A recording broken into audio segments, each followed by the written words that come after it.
Philippians chapter 4, verse 4 and 5. Sabi po dito sa translate, ayan. Magalak kayong lagi sa Panginoon. Inuulit ko, magalak kayo. Ipadama ninyo sa lahat ang inyong kagandahang loob. Malapit nang dumating ang Panginoon. Palain ng Diyos ang kanyang salita. Let's pray. Aming Diyos, salamat po sa oras na ito. Salamat po sa inyong mga salita na laging available. Higit sa lahat, salamat sa iyo, Panginoong Yesus, na ikaw ang aming tagapagligtas. Ikaw ang aming dakilang manunubos na hindi nagbabago. Nangangalaga, kumakalinga sa amin na inyong mga anak. Salamat po sa araw na ito, pinagkaloob mo sa amin at upang kayo'y alalahanin at upang kayo'y purihin at sambahin sa siyang tunay na karapat-dapat iukol sa inyo, Panginoong Yesus.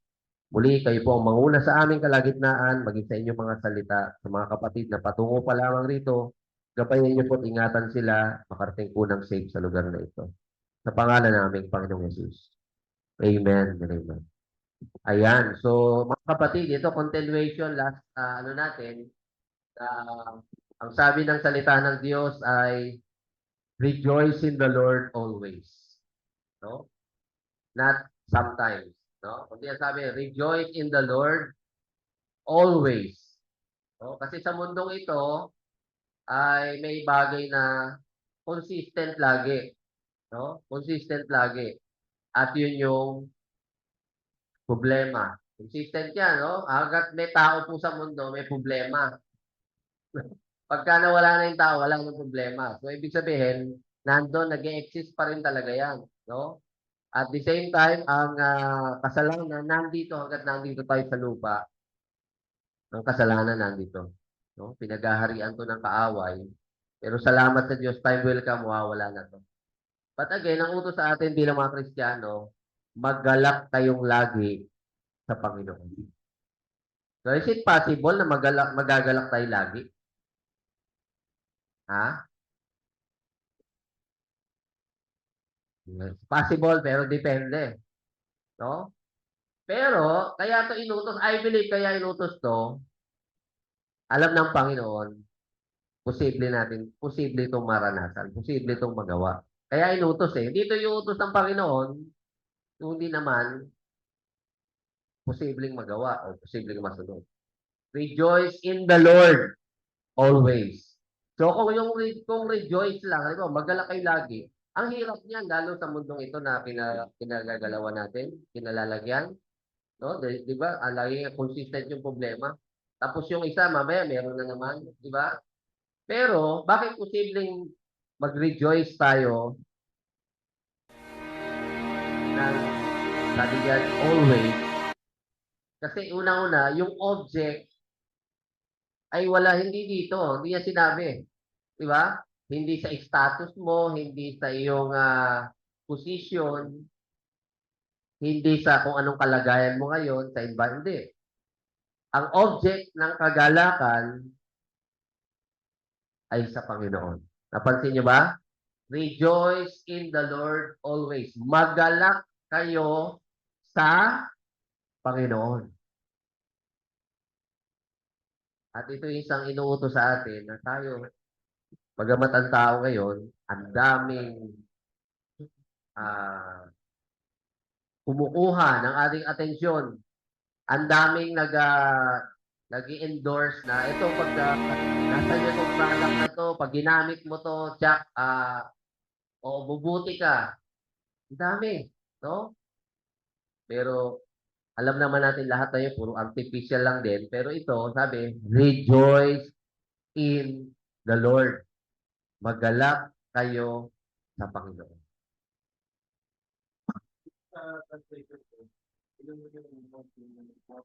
Okay? Amen. So, possible. Bakit? No? Possible, yes. Thank you. Sa translation na sabi, you have a relationship with the Lord, so therefore rejoice always. Kasi yung pagtama yung object ng ating kagalakan o ng pagre-rejoice natin, tama yung object. Una, ang Panginoon. Eh, ang Panginoon, hindi naman nagbabago. Tama ba? Ang Panginoon di nagbabago. Ang mundong ito, ang bilis ng pagbabago. Di ba? Ng technology, ng ating economy, ang bilis ng pagbabago. Yung presyo lang ng dollar, pag ganun-ganon eh. Di ba? O minsan naman, puro pa ganun. Gasolina daw, ganun, no? Up, down. Minsan naman, puro pataas. Pero ang Panginoon, hindi nagbabago. At yung sinabi doon sa translation, because you have relationship with the Lord, yung relationship natin, alam nyo, di ba? Na hindi yon contractual, hindi po yon temporal. Yun yung meron tayo na eternal, mananatili. Di ba? Mananatili yung relationship na yon. Actually, lahat ng relationship natin dito matatapos. Gabi sa Bible study namin, di ba? Noon, wala na yung relationship ng nanay, tatay, girlfriend, boyfriend, asawa, magkapatid. Wala na doon po sa langit yon, no? Kasi para yung ating affection, ay ibibigay na lahat natin yung focus natin, yung importansya na, yung pagpapahalaga sa Panginoon lang. Sa Panginoon lang.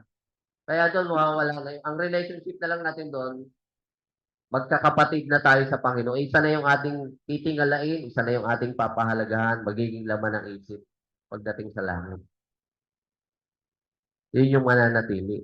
Kaya dito ang sabi, because you have relationship with the Lord, therefore rejoice always. At yung relasyon natin na yan, hindi yan contractual.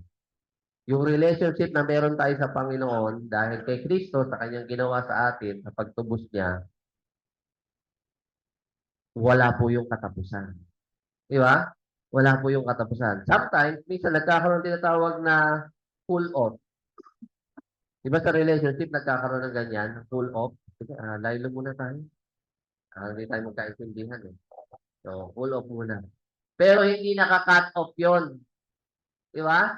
Hindi po naka-cut off yon. Hindi po yun yun nga, parang may hangganan lang. Kundi yung relationship natin sa Panginoon.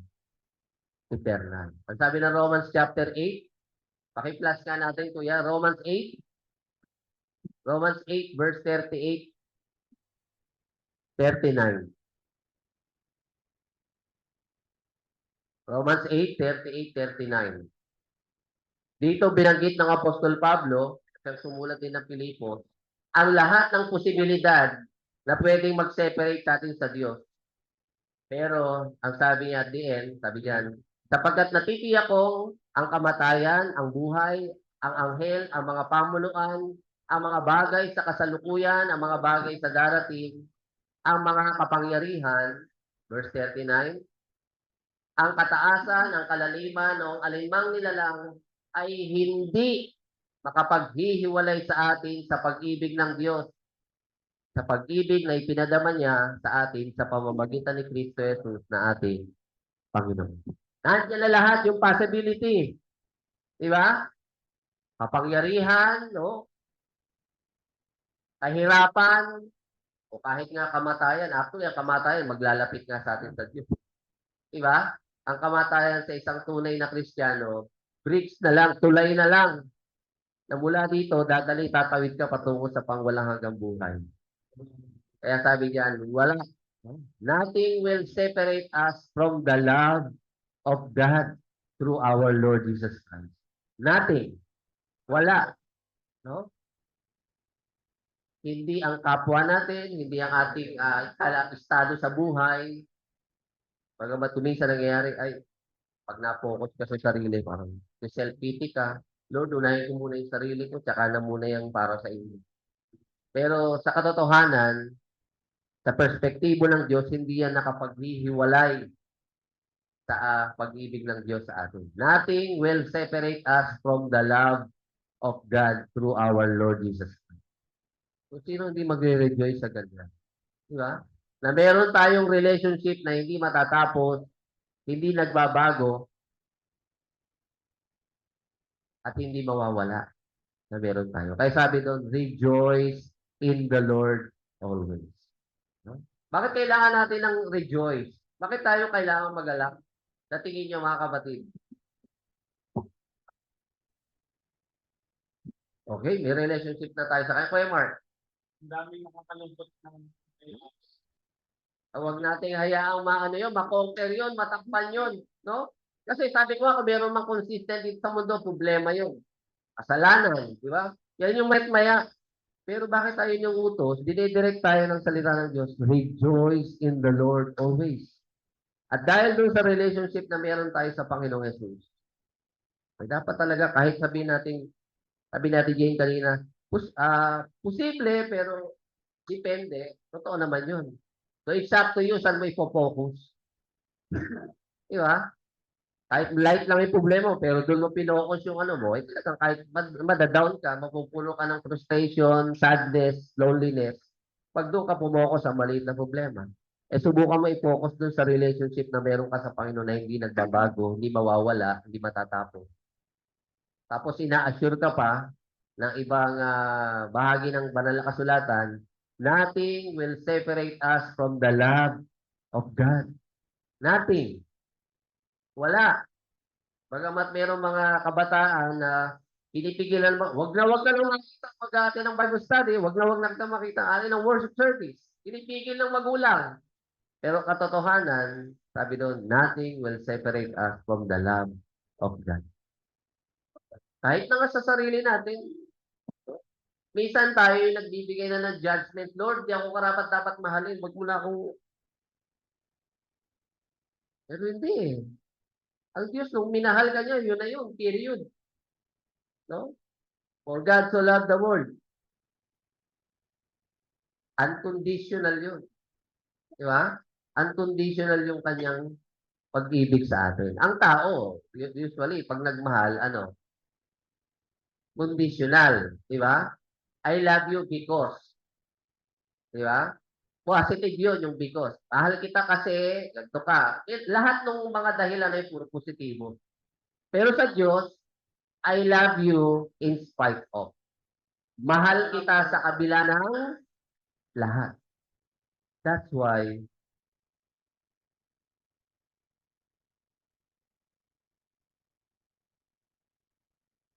sino ang tao, uriin ka, depende sa suot mo, depende sa status mo, depende sa narating mo, sa achievement mo, uuriin ka ng tao.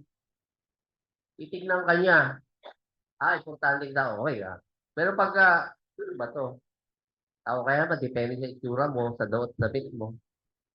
Ako, nung last time, nagtataka yung mga anak ko, Papa, Sunday ba kayo? Mag-speak ka ba? Kasi nung Wednesday po, i-dedicate po yung FC dito po sa Langit Road. Sabi ko na pupunta ako sa Langit. No? May dinedicate pong FC dito. Sa may phase 5 ba yun? Phase 7. So, pagdating ko po doon, kaya pala, sabi ng pastor nag-invite sa akin, i-introduce kasi kita sa lahat ng manager, branch manager, yung presidente, FC, at saka yung owner nandito din. No? So, yung may-ari, kung nakakita kayo ng mga tatak na mga upuan, ng mga table, Sangyang, so Chinese po yun. Ha? Hindi. Pinakilala lang. So ako yung hawak ng FT Bible Study yan pag every Friday or Saturday. So pinakilala. Kaya sabi ng pastor, although hindi naman tayo talaga, hindi naman pinipilis ang tao. Kaya lang, dahil mga tao itong kaharap natin, mga manager, maganda presentable tayo. Sabi, pag baro ka, o meron kang coat, mag-coat ka. Kaya tiniis ko po yun, no? Ang init, nakakuta ko. Pero aircon naman yung yung branch. Sabi niya magano ka, dahil may present kita, i-introduce kita. So, ang tao kasi ganun. No? Kasi daw meron siya sinama na mag-ahawak ng Bible study. Sir, ito po yung mag-ahawak ng Bible study. Naka-jacket. Tapos tinignan daw ng mga manager, yung mga product supplier. Tinignan daw mula unong gampa. Yan. Hindi natin maialis. Yung unang mga tao yan. Unang-una, di pa mga Kristiyano yan. Di ba? Tapos ikaw hahawak ng branch nila na yun. So, titignan ka nila. So, kaya, ang tao ganun. Pero sa Diyos, malayong malayo. Di ba? Actually, ang Diyos kaya tayo minahal, isa lang naman nakita niya sa atin. Nagkasala tayo. Mapapahamak tayo. Wala tayong magagawa. At dahil tayo kanyang, we are created in His image in spite of. He loved us. Diba? Inibig niya tayo unconditionally. Kaya sabi nung sa talata, nothing will separate us from the love of God through our Lord Jesus Christ. Yung pag-ibig ng Ama sa anak, ganun din ang pag-ibig niya sa iyo, sa akin. No? Ganun din. At dito, kaya sabi, rejoice in the Lord always. Diba? Si Nehemiah, ano sabi niya doon sa Nehemiah 8:10 ba yun? The joy of the Lord is my strength. Nabasa niyo po ba yun? Sa Book of Nehemiah, ang kagalakan sa Panginoon ay aking kalakasan. So, araw-araw maratay sa battle sa mundong ito. Diba? Tama ba? Tama di ba? Ang walang pagkain, pagkat ang araw na ito ay dakila kay Yahweh. Ang kagalakan dulot niya ay magiging kalakasan ninyo. So tayo, ganun din, no? Maging kalakasan natin, relationship natin sa Panginoon, na may nagmamahal sa atin in spite of unconditionally inibig tayo. No? We are chosen. We are son and daughters of God. Yun po yung mga positive na yon na hindi tayo binobola kundi katotohanan ang siyang maging laman ng isip natin habang nandito tayo sa mundong magulo, puno ng problema. Sige, sige. Ate Marico.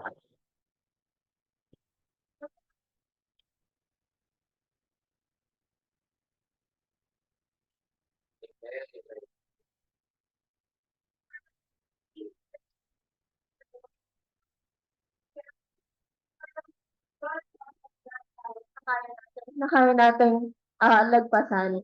And gusto ko lang din i-add yung um, verse na to, Romans 5:3-5.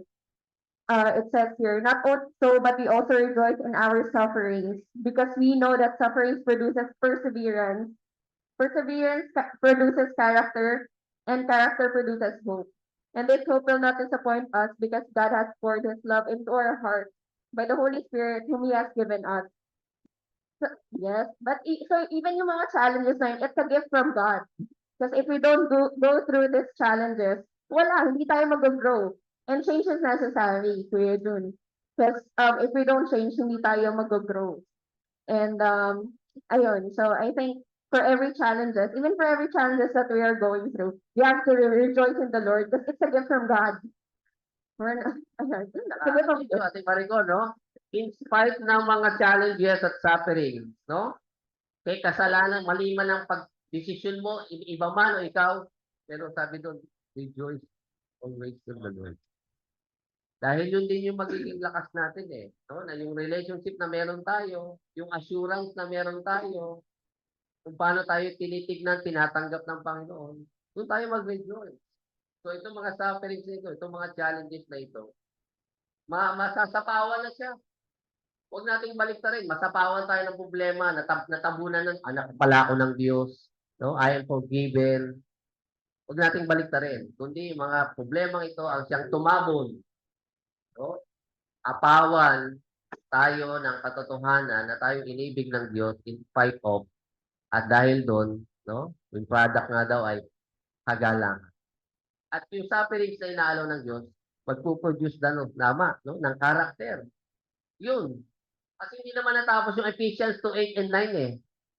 May 10. Huwag tayong ito doon by through grace, no? You have been saved, not by your own, not by good works. It is the gift of God. May verse 10 pa. Di ba? So bilang mga Kristyano, kailangan ma-display yung good works na yon sa atin. Yung mga character ng Panginoon, ma-display sa atin. May verse 10 eh. Hindi naman natapos sa verse 8 and 9 ang Ephesians. Di ba? So may verse 10. Dapat ma-display yan sa atin. Kasi dito tayo predestined. Ito talaga, kumbaga sa anong bahay, tawag doon ng yung ng arkitekto, blueprint, ito na. No?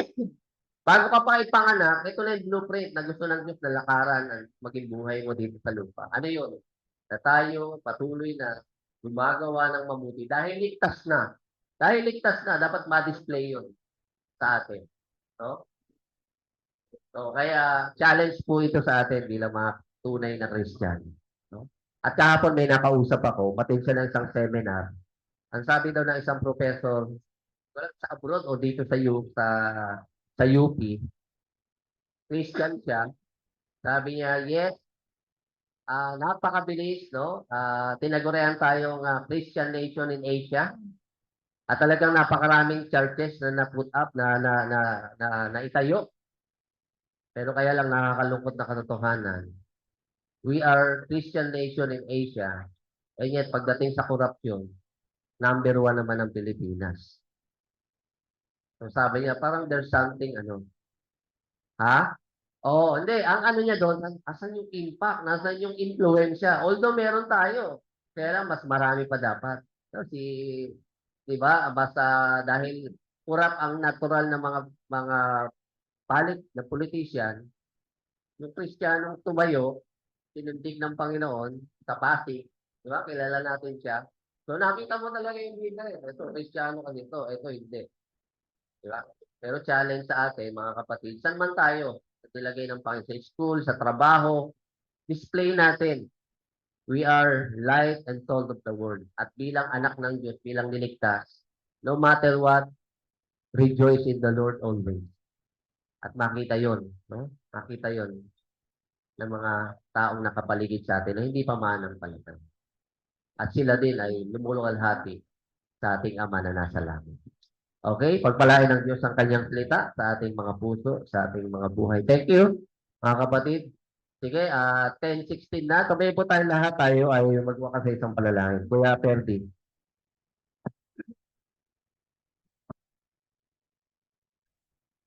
Ayan, so bago po tayo manalangin mga kapatid, ang naturalesa po sa ating buhay ay puro kalungkutan, kabiguan, at kasamaan, yan ay dahil sa ating mga wrongdoing, so kaya yung mga minana natin masamang pamumuhay, bukod pa doon sa ipinataw na kasalanan. So, kahit ipag-umpugan natin yung ulo natin sa pader, hindi mawawaglit kung nanay ka, ay mawawaglit na yung kaisipan na may anak ka. O kung ikaw ay ama, na hindi mo i-absorb ang lahat ng problema sa pamilya. Natural yon at yun ang doon tayo nabubuhay araw-araw. So kaya naman tayo sinasabihan na rejoice in the Lord always sa tatlong bagay. Una, comfort yun sa atin. Marirelieve tayo pagka narinig natin yung salita yun. Bukod pa roon, magre-reflect tayo. Ano ba, bakit ba ako nakarating sa ganitong buhay? So, minsan, namatay ang Panginoon para sa atin. At yun ay pangwalang hanggan. Pangalawa, para utusan tayo yung ating kalooban na normal at natural at instinct na tanggapin ang lahat ng problema at harapin, ay magkaroon ng regular na reflection. No? Mag-rejoice sa Panginoon. Kasi yun lang tayo makakahinga, no? Sa mga pangyayari sa ating buhay. Pangatlo, yun ang ating gagawin doon sa langit. No? Doon ang may isip na lang natin na natural at instinct ay ang hahanapin natin doon mga kapatid na lang at ang ating Ama. Kasi yun na yung naka-built-in doon sa katawan na tatanggapin natin. Dito, samot-sari. So kaya salamat sa Panginoon sa kanyang salita at tayo na-relieve sa ating mga pansamantalang actually, buong buhay natin ito Kaya itong kaaliwan na natatanggap natin mula sa salita ng Diyos ay huwag nating kalimutan na araw-araw yung problema nandiyan, pero araw-araw pwede tayong mag-rejoice in the Lord always. So let's pray.